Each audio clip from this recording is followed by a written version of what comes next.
আমি regular office যাওয়ার পথে প্রতিদিন একটা বড় সমস্যা ফেস করি। আমার মনে হয় শুধু আমি নই, যারা নিত্যদিন অফিস যাতায়াত করেন তাদের অনেকেই একই সমস্যার মধ্যে দিয়ে যান। আজকে সেই সমস্যাটাই আমি আপনাদের সামনে তুলে ধরতে চাই, আমার প্রতিদিনের যাত্রাপথ ধরে। আজকাল লক্ষ্য করছি বিভিন্ন মিউনিসিপাল লোক্যালিটিতে রাস্তার দুপাশ জুড়ে সারি সারি প্রাইভেট গাড়ি পার্ক করে রাখা হচ্ছে। আমি বুঝতে পারছি হয়তো এই গাড়িগুলো সরকারি অনুমতি নিয়েই পার্ক করা, কিন্তু প্রশ্নটা হল, যদি এত বড় চওড়া রাস্তাগুলো ভোরবেলাতেই দুদিকে গাড়ি দিয়ে পুরোপুরি ভর্তি করে রাখা হয় আর মাঝখান দিয়ে শুধু রানিং গাড়ি চলাচল করে, তাহলে সাধারণ মানুষ যাতায়াত করবে কিভাবে?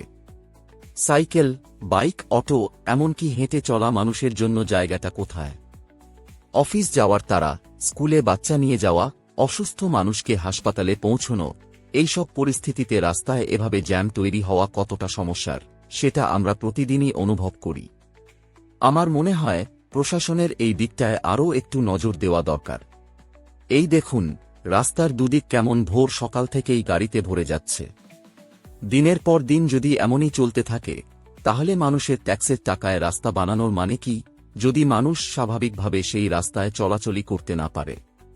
আপনারাও বলুন, আপনারা এই সমস্যাটা কতটা ফেস করেন? আপনার এলাকায় কি একই অবস্থা? কমেন্টে জানাবেন।